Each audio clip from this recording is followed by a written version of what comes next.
तो इस particular video lecture में अपन क्या देखेंगे, इसमें अपन ये देखेंगे कि सेक्सुअल रिप्रोडक्शन और ये सेक्सुअल रिप्रोडक्शन क्या होता है।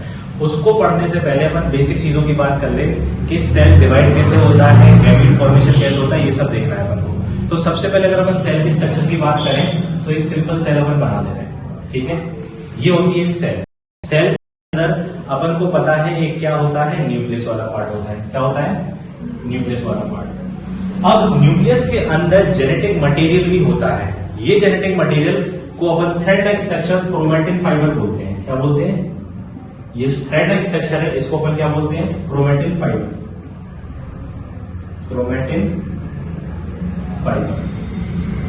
यही क्रोमैटिन फाइबर आगे चल के क्रोमोसोम में कन्वर्ट होता है। क्रोमोसोम क्या होता है सर? क्रोमोसोम वो होता है जिसके ऊपर डीएनए भी होता है और डीएनए में एक कोडेड सीक्वेंस होता है। तो सबसे पहले अगर अपन सेल की बात करें जिसमें एक न्यूक्लियस वाला पार्ट है और ये क्रोमैटिन फाइबर जो है, जो थ्रेड लाइक स्ट्रक्चर है, अगर इसको अपन को क्रोमोसोम के फॉर्म में देखना है तो अपन को सेल को उसके डिवीजन में देखना होगा। अब बेसिकली जो डिवीजन होता है वो दो तरह का होता है, एक होता है माइटोसिस और एक होता है मियोसिस। माइटोसिस में 4 स्टेजेस होती हैं, प्रोफेज, मेटाफेज, एनाफेज और टीलोफेज। जो मेटाफेज वाली स्टेज होती है उसमें कायदे से अपन इसका स्ट्रक्चर देख सकते हैं, वो भी माइक्रोस्कोप के अंदर। क्यों? क्योंकि माइक्रोस्कोप के अंदर इसलिए देख रहे हैं क्योंकि सेल माइक्रोस्कोपिक होती है। तो अगर मान लो ये क्रोमैटिन फाइबर जो नेटवर्क है, इसको अगर अपन कंडेंस फॉर्म में देखें तो ये कैसे दिखेगा? समथिंग लाइक ऐसे दिखेगा, एक क्रोमोसोम के फॉर्म में। इस क्रोमोसोम को ये कह दो कि ये एक व्हीकल है।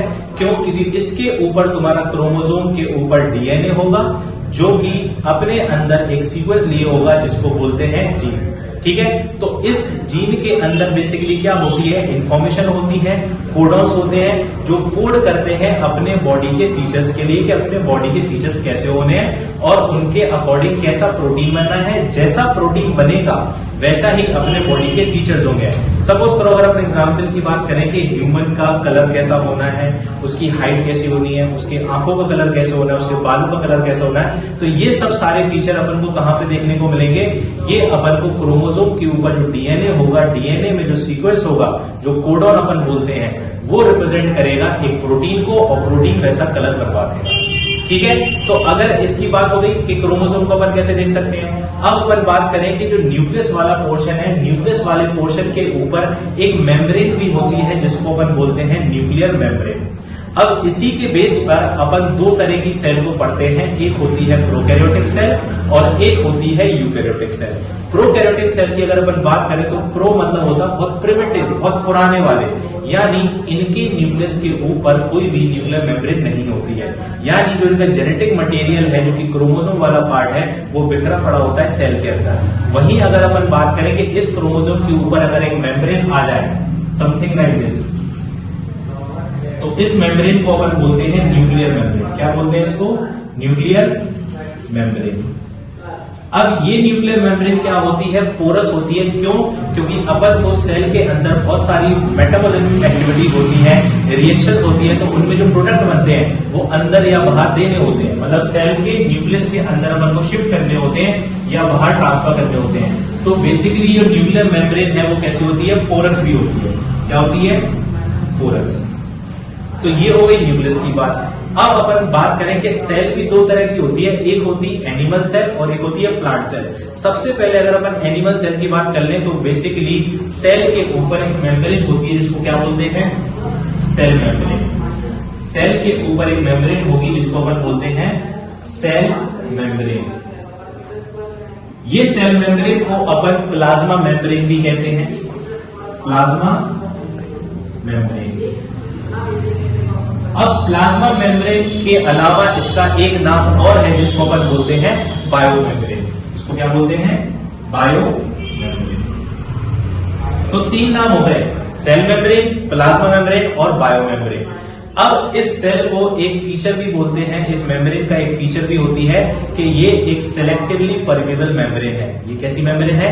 सिलेक्टिवली परमेबल मेम्ब्रेन का मतलब ये होता है कि सिलेक्टिवली चीजों को अंदर आने देगी और सिलेक्टिवली चीजों को बाहर आने देगी। क्योंकि सेल के अंदर बहुत सारी चीजों का अंदर आना भी होता है, एनवायरमेंट जो कि आसपास की सेल्स होती हैं, और सेल के बाहर भी चीजें आनी होती हैं, तो ये सिलेक्टिवली चीजों को अंदर आने देगी। तो जो सेल मेम्ब्रेन होती है वो सिलेक्टिवली परमिएबल भी होती है, सिलेक्टिवली परमिएबल,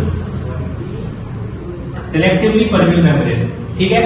अब ये हो गई, प्लस ये पोरस भी होगी, यानी इसमें क्या होंगे, छोटे छोटे पोर्स होंगे जिससे चीजें अंदर बाहर आ सकती है, सेल के अंदर और सेल के बाहर। तो basically selectively permeable membrane and it is porous also.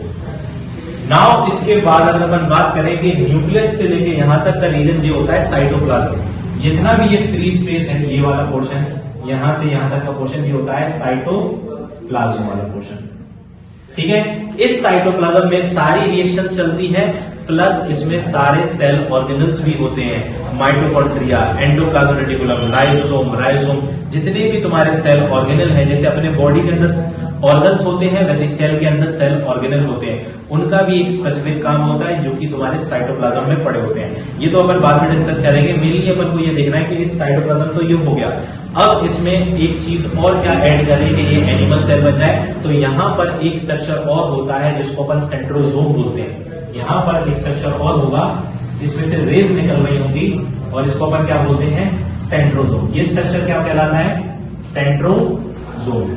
Centrosome क्या करता है, सेंट्रोजोम बेसिकली सेल को डिवाइड करने में हेल्प करता है। कहने का मतलब ये है इनिशिएट करवाता है। अगर तुम्हें सेल में सेल डिवीजन करवानी है तो तुम्हें क्या जरूरत पड़ेगी, सेंट्रोजोम की, जो कि इनिशिएट करेगा सेल डिवीजन को। सेंट्रोजोम के अंदर 1 to 2 सेंट्रियोल भी होते हैं।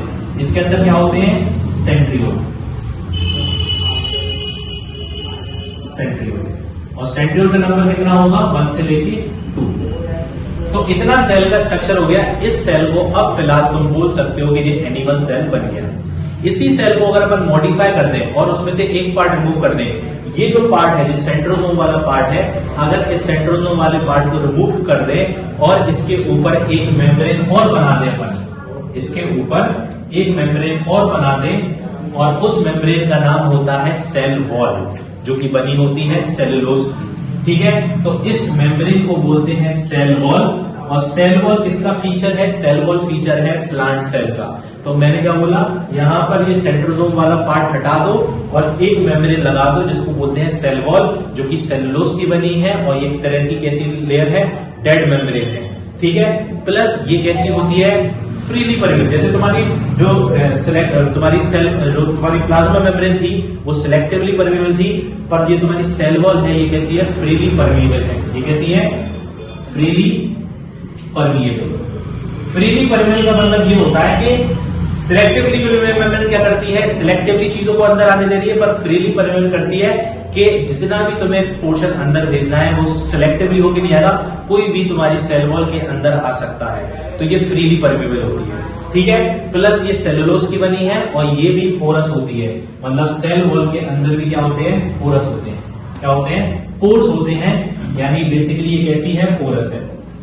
पोरस क्यों है, क्योंकि चीजों को अंदर लाने के लिए अपन को गेट पूरा बंद करके तो रखेंगे नहीं, तो उसमें पोर्स होंगे चीजें अंदर आने के लिए, ठीक है। तो ये बेसिक स्ट्रक्चर हो गया है किसका, सेल का, ठीक है। अपन ने सेल देख लिया।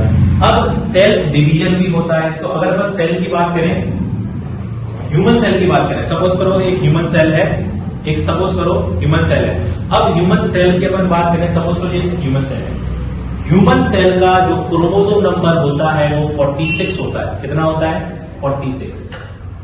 यानी जो ह्यूमन सेल है उसके न्यूक्लियस में कितने क्रोमोसोम होंगे, 46 क्रोमोसोम होंगे। कितने होंगे, 46। और हर एक स्पीशीज का एक स्पेसिफिक क्रोमोसोम नंबर होता है, जैसे ह्यूमन का क्रोमोसोम नंबर होता है 46, ठीक है। तो सपोज करो हमने बोला था कि सेल डिवीजन करती है, तो सेल दो तरीके से डिवाइड करती है, एक बोलते हैं माइटोसिस और एक होता है मियोसिस, ठीक है। तो हमने क्या बोला कि एक सेल है और सेल के पास कितने क्रोमोसोम है, 46। तो अगर अपन 46 की बात करें तो 46 को अपन 2n भी लिख सकते हैं। क्या लिख सकते हैं, 2n। तो n की वैल्यू कितनी रहेगी, 46/2। तो बेसिकली n की वैल्यू आ गई 23। तो कहने का मतलब यह है कि जो 46 क्रोमोसोम कैसे हैं, 23rd पेयर है, मतलब जोड़े हैं। 23 क्रोमोसोम ऐसे लगे हैं और 23 क्रोमोसोम ऐसे लगे हैं लाइन में, यानी इनको अपन 23 पेयर भी बोल सकते हैं। मतलब टोटल पेयर कितने होंगे, 23, ठीक है। इन 23 पे बेसिकली क्या होंगे, डीएनए होगा, उनमें सीक्वेंस होगा, और उनमें क्रोमोसोम के ऊपर जो इंफॉर्मेशन होगी वो कैरी फॉरवर्ड होगी।